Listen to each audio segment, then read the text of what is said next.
Now hold up. You mean to tell me I'm on the healthiest diet on the planet Earth and I still need to take vitamin supplements? I'm going to talk about this and more. Stay tuned.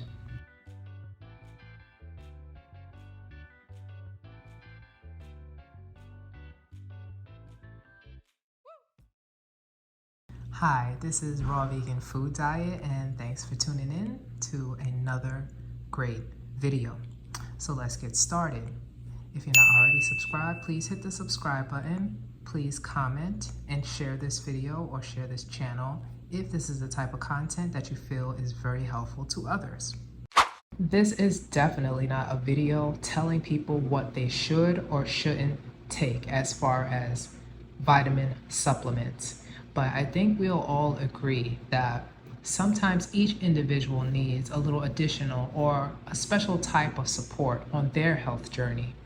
And sometimes just eating a raw vegan food diet will not handle that, especially for people that don't want to be on medication. Again, I'm not a doctor and this is not medical advice. I'm just giving you my experience. Now, I remember being absolutely mortified when I got a blood test several years ago at the doctor's office, and they told me that I was low in vitamin D. Now, that really shocked me because at the time, I was going out in the middle of the day, high sun, summertime, thinking that I am absorbing vitamin D.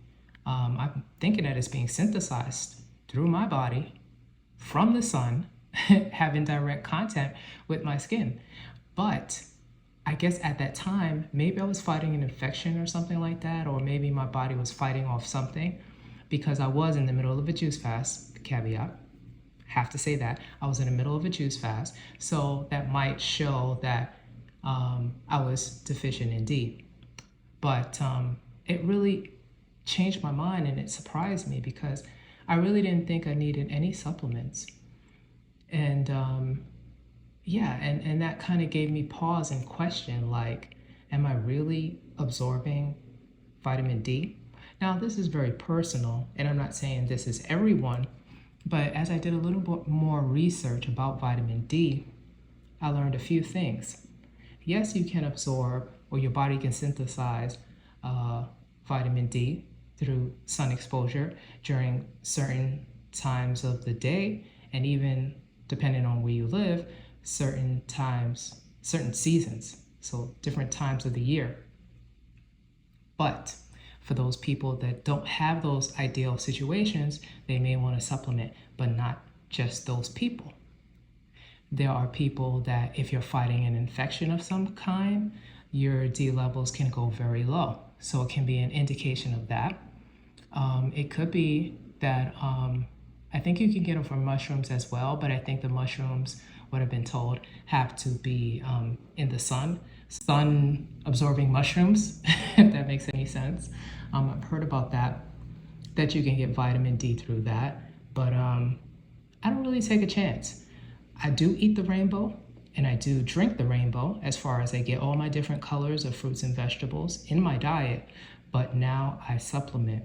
So why do I supplement with D?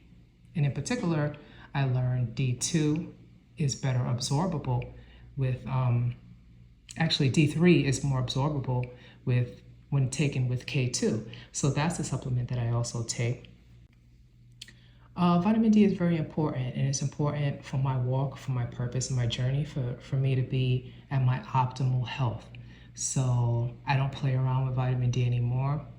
And there are a lot of people that have to supplement D for their health journey as well. And they're not just raw vegan, they're not just vegan, even non-vegans would actually have to supplement with that as well.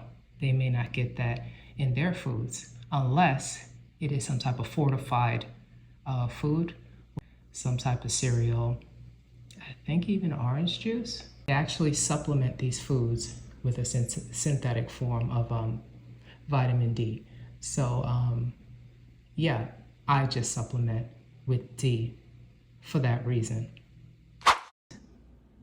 the purpose of a raw vegan food diet is really, if you're doing it for health, is to get all of your nutrition through raw living foods. That's fresh fruit, vegetables, nuts, seeds, sprouts. So if you're feeling like you're deficient and maybe you got a blood test, or maybe you just want to be on the safe side, like you don't want to do this diet and then years go by and then you realize, oh wow, like I should have been taking this. This is a great video to start with. So I'll just tell you what I like to take. So I'm just going to specifically talk about the time of the month for women. So during that time of the month, a lot of women are losing blood. In that time, there's a lot of hormonal shifts that are happening, and people can feel tired. People can also feel crampy, achy, maybe even sometimes brain fog, moody. So there's a lot of symptoms. So a lot of wonky things happening around this time with women. So during those times, even before menstruation, I like to take personally magnesium. Now, magnesium is a great way to relax. It relaxes your muscles, so it eases cramping. If you deal with cramping, I do not anymore, and probably a big reason is because I take magnesium.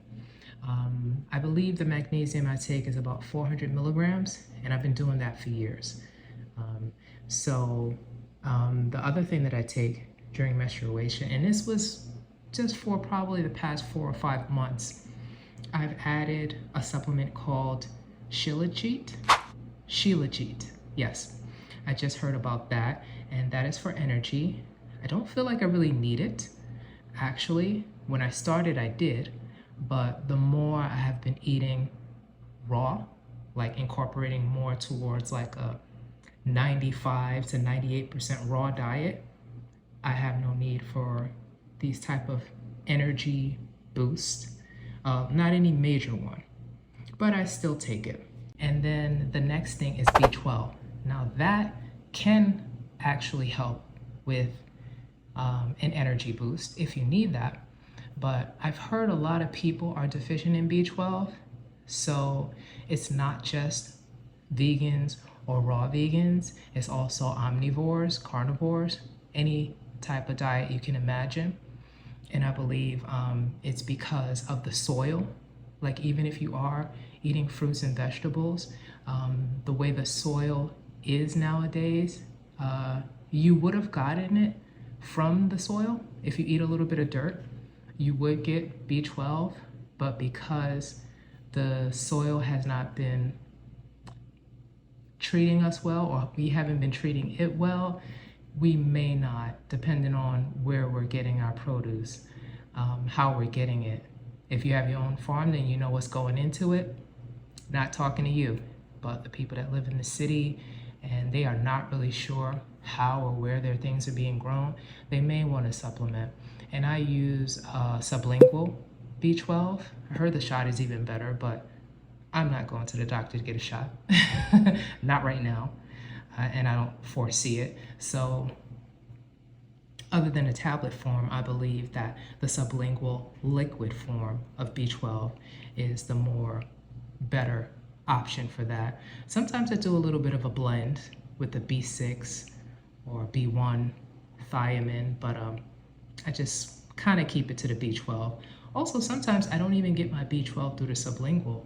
I get it through adding a little nooch to some recipes, a little nutritional yeast. So that's also good too. And that is fortified with synthetic B12.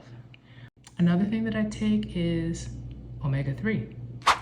I get omega-3 from an algae source, and that is a vegan gel cap that I take. I take that every now and then. I don't take it all the time. I do get a lot of, I do like to get omega-3s specifically through chia seeds, flax seeds, in the diet. And if I don't get those, I will incorporate some hemp seeds and avocado, but I do like to have the 369, omega-369 balance. I try to keep it kind of even keel, and it has been doing well for me. So yeah, I do omega-3. That's great for the brain as well, especially when I'm not getting nuts, because I don't tend to eat a lot of nuts. So when I'm not getting nuts, I do like to take omega-3. I like to get oils and things like that into my vitamin supplement regimen. If this message is hitting home and you want to show me your appreciation, please go to the comment section right now and write #RawNutrition. Now back to the video. Selenium is actually a mineral that is often found in Brazil nuts. Now, I believe all you need to get your daily selenium intake is to eat one Brazil nut, but I can't really find any raw Brazil nuts easily where I live. So, and I don't like to eat roasted nuts if I can help it. So I just get a liquid form of selenium. Now, warning, this is one of the stinkiest vitamin supplements to take, and I take about 4 drops, and I don't do it every day, off and on, maybe every other day, every 2 days. I do not like the smell of this, but I do take it because upon my research for the best source of selenium, at least through supplementing, this is the best that I could find, which is a sublingual dropper. I did do some research as far as taking a capsule or a tablet, but either I didn't find that or I found that it's not the best absorbable form of selenium. So I just scratched that and I just pinched my nose and down the hatch. I would say that iron is another addition that is new that I take, I supplement with, and that is mainly during my period. Other times I don't take the iron supplement because I specifically like to get most of my vitamins and minerals through my raw vegan diet, and I find that spinach actually helps me maintain good iron levels, and I can tell it through my energy. So I only take it around a certain time of the month. I do not want to waste your money, and I do not want to waste your time. So all of these vitamin supplements that I have learned about and that I actually take and have experience with are, to me, the best. Now, if anybody has anything better, please drop it in the comments and help the whole community, including myself, level up. But with all this talk about supplementation, I'm sure the question arises, what about the raw vegan food diet? Is it a bad rap, or is it just a deficient diet? Now, again, I'm not a doctor, so I can only speak from experience. For me, I would say 95% of the time, I do not feel deficient in anything. If anything, when I'm good, when I'm very, very, very high raw, I feel absolutely amazing. Like I feel like doing backflips or something. Maybe I could, I don't know if I try, but that's how good it feels. I don't mean to come across like a diet nerd, but what does it have to offer? You do get plenty of vitamin C, you do get plenty of flavonoids, potassium, vitamin A, vitamin E, through nuts and avocados and seeds. You get a lot of calcium from dark leafy greens, and that's something I really don't like to supplement in.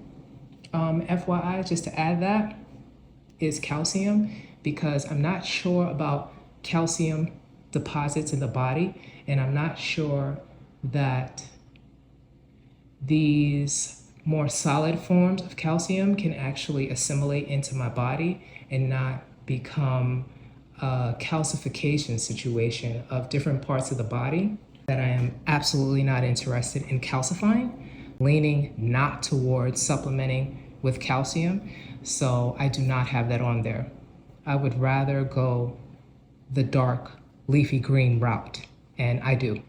These are my choices. You don't have to blindly follow anyone's advice, including mine, but you also can learn from my mistakes. And if you want to watch my #DietFail series, please go to my playlist and you'll find that there. And I'd just like to thank you for listening to the end. Please like, subscribe, and also share this video with someone you love.